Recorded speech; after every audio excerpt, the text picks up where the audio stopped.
So, I've got a bit of a problem. Let's see if you can help me. Let's try an exercise. Which of these two fish is my favorite fish in the whole world, the bridal shiner? If you guess the top one, you're correct. The bottom is an iron color shiner, and the main distinguishing feature is this little bit of black on the lower lip. That's crazy, the level of detail you have to pay attention to tell them apart, right? Let's try another. Which of these two is a satin fin shiner? Well, if you said the bottom one, you're correct. The top is a spot fin shiner, and while there are very few subtle differences between them which allow skilled identifiers to quote-unquote vibe check, the only truly consistent way to tell the difference is to count the lines on this fin here. Okay, one more time, and I'll give you both options. Which of these is an American sand lance, and which of these is a northern sand lance? Okay, are you ready? The answer is, I don't know.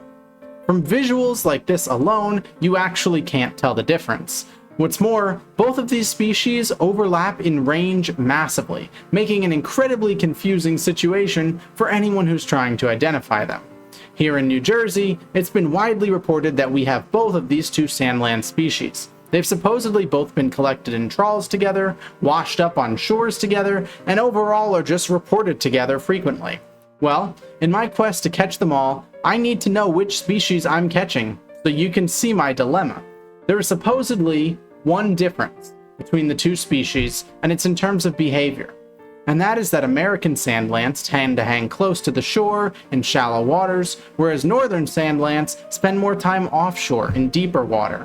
However, that doesn't guarantee that any individual in the shallows didn't just wander there from some deep water, or any individual in the deep didn't just get lost from the shallows.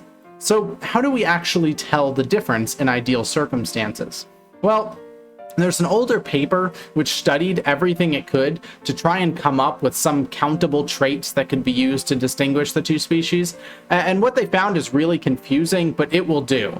The first thing to note is that these are called Meristics. They're countable traits, and they vary wildly, even from specimen to specimen, and even across range. So, for example, American sand lance further south in the US are totally different than northern in the US. Who knows, maybe they're different species, maybe there's just a lot of variation. But I only need to be concerned about the ones I'm catching in New Jersey, so I can focus on that specific section of the paper.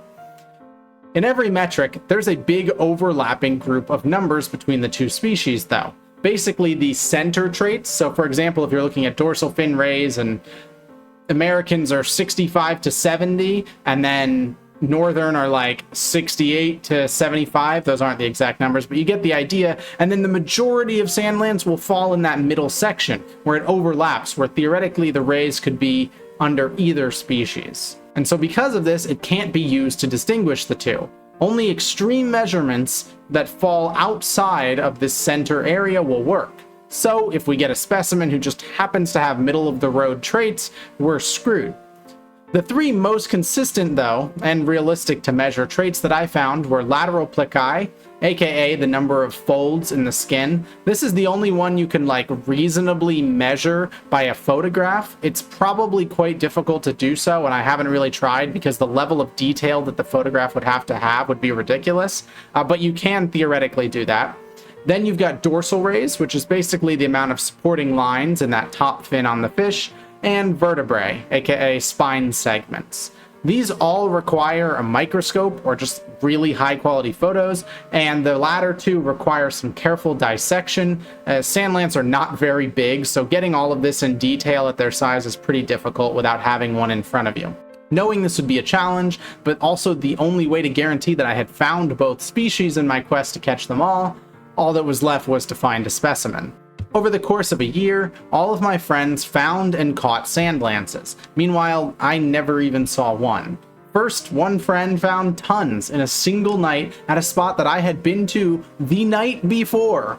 Then, another hooked and caught one at a bridge that I visited near weekly all summer long. Then a third friend caught one as well. All the while, I was searching and failing.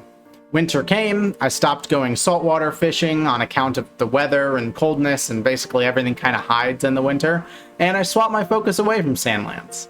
That was until June of 2024, when I went out ocean fishing for the first time this summer, excited to get back into it now that the weather had warmed and the ocean had warmed a bit too. I had a successful session, catching multiple lifers, aka new fish species to me, in a short time period. The last spot, though, that we fished at that night, known as an inlet, is a place where water is sucked inland from the ocean as the tide comes in, then deposited back out as the tide goes out.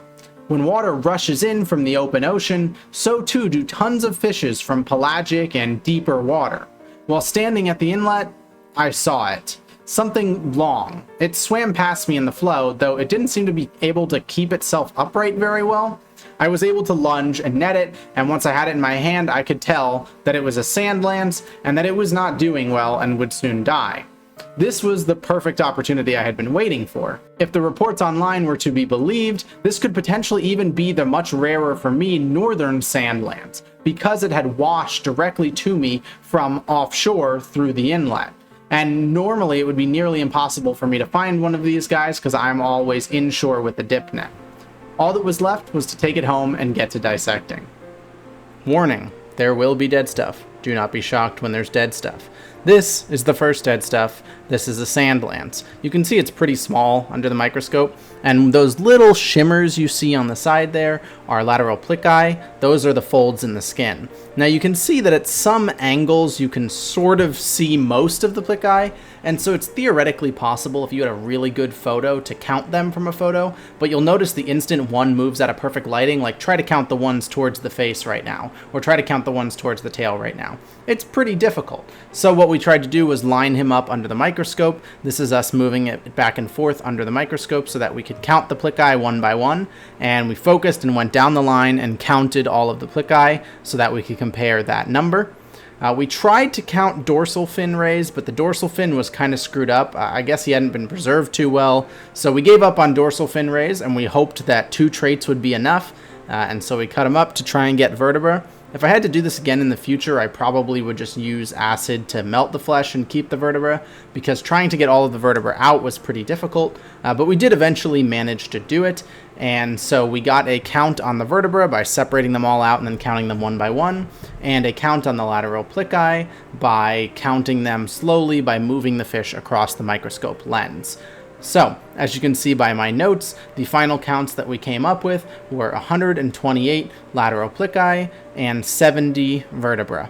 And if you can look at the notes here, I've separated everything, just made a little note document, my own little notes from the main document.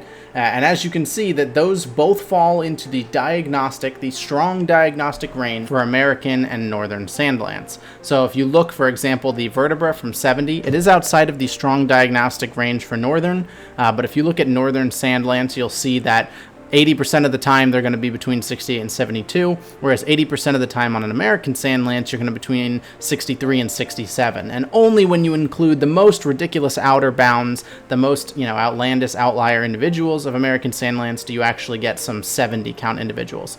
And as far as lateral plicae goes, you'll also see that that falls within the strong diagnostic for northern sand lance rather than American sand lance. And with those 2 traits, it seems pretty sure that we have ourselves a northern sand lance, which is an incredibly cool catch, and this whole process was really cool. It was great to learn about how to actually separate these things. Do I think I could do it in the field? Absolutely not, but learning how to do it was really cool, and finding myself an offshore species through a crazy luck event is just my luck. So I'm very happy to have checked that one off. Next up, American sand lance.